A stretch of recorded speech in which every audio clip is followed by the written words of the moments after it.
আজকে আমার বাসায় আমার ননদ আসছিল, তো আমাদের বাসার সামনে কয়েকটা কাশফুল গাছ হয়েছে, ওখান থেকে কয়েকটা কাশফুল ছিঁড়ে আমরা একটু ছবি তুলছিলাম আর সবাই মিলে অনেকটা দুষ্টমিও করেছিলাম। সো হ্যালো এভরিওয়ান, আসসালামু আলাইকুম, welcome back to my other blog. আশা করি সবাই ভালো আছেন। আলহামদুলিল্লাহ আমিও ভালো আছি। তো আজকের ভিডিওটা শুরু করলাম কালকে সন্ধ্যা থেকে। তো সন্ধ্যা থেকে আমার হাজবেন্ড কিছু বাজার নিয়ে আসছিল, তো এর আগেও অনেকগুলো বাজার নিয়ে আসছিল, ওগুলোর ভিডিও করা হয়নি। তো আজকের বাজারের আমার কাছে বিম লিকুইডটা এত বেশি ভালো লাগছিল দেখতে, তাই ভাবলাম যে আপনাদের সাথে একটু শেয়ার করি। তো হালকা পাতলা কিছু বাজার নিয়ে আসছিল, ওগুলো ভালো করে একটু গুছিয়ে নিলাম। এর আগে অনেকগুলো বাজার নিয়ে আসছিল, ওগুলো গুছিয়ে নিয়েছিলাম, ওগুলো তো আর আপনাদের সাথে শেয়ার করা হয়নি। আর আমি কিছু চিতই পিঠা বানিয়েছিলাম, তো ওগুলো ভাবলাম যে খেজুরের গুড় আর দুধ দিয়ে ভালো করে একটু ভিজিয়ে রাখি, পরের দিন সকালে খাবো। ভিজানো পিঠা আমার শাশুড়ি আর আমার হাজবেন্ড অনেক বেশি পছন্দ করে, যেহেতু আমার বাসায় আমার শাশুড়ি আছে, আমার হাজবেন্ড অনেক পছন্দ করে, তাই একটু ভিজিয়ে রাখলাম। পরের দিন সকালে আমার ননদ আসছিল আমাদের বাসায়, তো আমি একটু নুডলস বানিয়েছিলাম, চা আর বিস্কিট, আর সাথে যে পিঠা ভিজিয়ে রেখেছিলাম ওগুলো দিয়েছিলাম,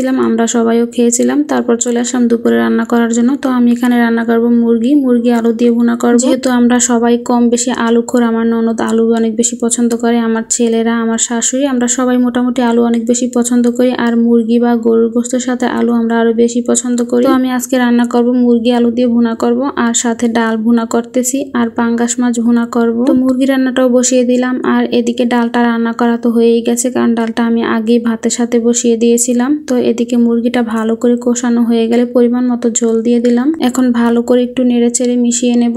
আর মুরগিটা রান্না বসিয়ে দিয়ে আমি মাছগুলো ভালো করে একটু ধুয়ে নিয়েছি। এখন লবণ আর হলুদ দিয়ে ভালো করে মাখিয়ে নেব, আর সাথে তো একটু লেবুর রস দিয়েছি। তো মাখিয়ে রেখে দিয়ে মাংসটা আমি আর একটু নেড়ে চেড়ে দেবো। আর রাইস কুকারে যে ভাত বসিয়ে দিয়েছিলাম, ভাতটাও হয়ে গেছে, আমি ভাতটা জাবিতে ঢেলে দেব। আর মাছগুলো এখন ভেজে নেওয়ার জন্য ফ্রাই প্যানে দিয়ে দিলাম সরিষার তেল। আমি সরিষার তেল দিয়ে মাছটা ভেজেও নেব, রান্নাও করে নেব। তো সরিষার তেল দেওয়ার পর গরম হয়ে যাওয়ার পর আমি মাছগুলো সব দিয়ে খুন্তি দিয়ে ভালো করে একটু সমান করে দিলাম। এখন মাছের দুইটা পিঠ ভালো করে ভেজে নেব। আমি সবসময় একটু কম ভাজি মাছগুলো, একদমই কড়া করি না। আজকে একটু কড়া করে ভেজে নিলাম, কারণ আমার ননদ কম ভেজে নেওয়া মাছ একদমই পছন্দ করে না, তাই একটু কড়া করে ভেজেই রান্না বসিয়ে দিলাম। আর এদিকে মুরগির মাংসটাও হয়ে গেছে, আমি একটু ভাজা জিরার গুঁড়ো দিয়ে ভালো করে নেড়ে চেড়ে মিশিয়ে দিয়ে তারপর চুলাটা অফ করে দিলাম। মুরগির মাংসটা একদম সুন্দরভাবে হয়ে গেছে, আর এদিকে মাছগুলো হয়ে গেছে। আমি একটু ভাজা জিরার গুঁড়ো দিলাম, তারপর ভালো করে মিশিয়ে চুলাটা অফ করে দিলাম। তারপর সবকিছু গুছিয়ে চলে আসলাম দুপুরে খাওয়া দাওয়া করার জন্য। তো দুপুরে খাওয়া দাওয়া শেষ করে একদম বিকেল বেলা আমার ননদ চলে যাচ্ছিল। তো আমাদের বাসার সামনে কয়েকটা কাশফুল গাছ হয়েছিল রাস্তার পাশে, তো এখান থেকে কয়েকটা কাশফুল ছিল, সবাই কয়েকটা ফটো তুলে নিলাম, আর অনেক আনন্দ আর অনেক মজা করছিলাম। আমার ননদ তো বলছিল যে আমরা কাশফুলে ঘুরতে যেতে পারিনি, তাতে কি হয়েছে, মনে করো যে আমরা এখানে ঘুরতে আসছি। তো সবাই মিলে অনেক মজা করে কয়েকটা ফটো তুলে নিলাম।